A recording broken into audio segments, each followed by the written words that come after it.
हाँ जी, नमस्कार दोस्तों। बहुत सारे मेरे पास भाइयों के क्वेश्चन आ रहे थे कि सर हमने इन्वेस्टमेंट्स करके रखी हुई हैं लेकिन हम प्रॉफिट में भी हैं, लेकिन हमें डर लग रहा है कि कहीं हमारा जो प्रॉफिट चल रहा है वो कहीं घाटे में तब्दील ना हो जाए। दोस्तों, उन भाइयों को चार्ट देखना नहीं आता है, उनको कुछ भी नहीं आता है मार्केट में। उन्होंने जो पैसा लगाया था मार्केट में वो भी बस ऐसे ही तुक्के में लगा दिया था। तो इन लोगों के लिए मैंने आज एक आपके लिए स्ट्रैटेजी लेकर आया हूँ इस वीडियो में। तो ज़रा लास्ट तक देखना कि अगर आपने किसी शेयर में पैसा लगाया हुआ है और आपके मन में डर आ रहा है कि कहीं ये नीचे ना आ जाए, मुझे बेच देना चाहिए, तो इस चीज़ को कैसे हम फिक्स कर सकते हैं जी। ठीक है, तो वीडियो को लास्ट तक देखना, कुछ नया सीख कर जाओगे हर बार की तरह। और अगर चैनल पे नए हो तो आपने ज़रूर इसे सब्सक्राइब करना है, वीडियो को लाइक भी ज़रूर करना है। ठीक है जी, चलिए शुरू करते हैं। यहाँ पे आप स्क्रीन पे दोस्तों देख पा रहे हो कि मैंने यहाँ पे दो मूविंग एवरेज लगा कर रखी हुई हैं। इंडिकेटर पे आपने जाना है, मूविंग एवरेज को 2 बार लगा लेना है। देखो, जैसे ये मैंने लगा कर रखी है। एक की लेंथ जो मैंने रखी है वो रखी है 10 और एक की लेंथ जो मैंने रखी है वो रखी है 20। ठीक है जी, मान के चलो आपने इस स्टॉक में इन्वेस्टमेंट करके रखी हुई है।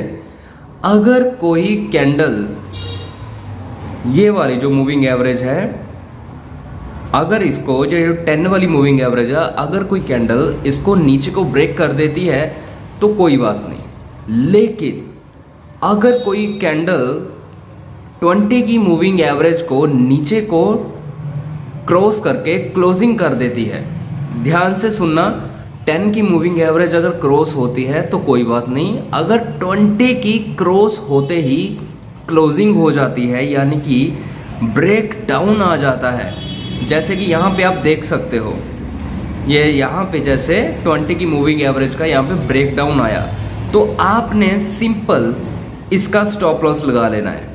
ऐसे करके इस लेवल को मार्क कर लेना है, ये वाला। देखो, ये जो कैंडल है इसने 20 की मूविंग एवरेज का यहाँ पे ब्रेक डाउन करा और हमने इसकी जो विक बनी हुई है इसको हमने यहाँ पे मार्क कर लिया कि ये हमारा स्टॉप लॉस है।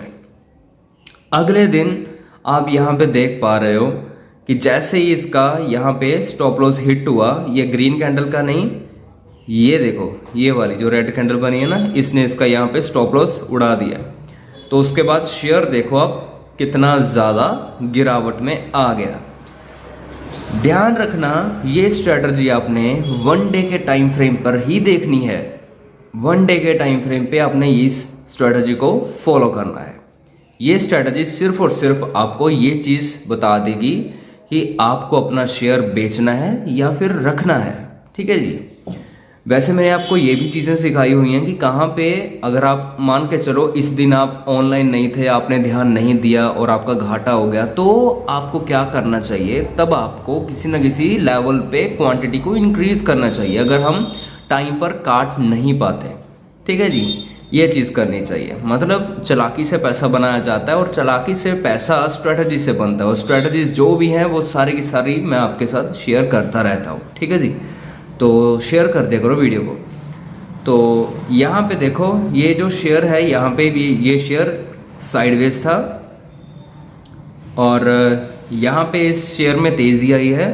तो जैसे ही 20 की मूविंग एवरेज यहाँ पे नीचे को टूटी, ये शेयर नीचे आ गया। आपके सामने होती है ये सारी चीज़, ऐसे ही आप बैक टेस्टिंग कर सकते हैं। स्ट्रेटजी सिंपल है, कोई भी डिफ़िकल्ट तो ऐसा कुछ भी नहीं है।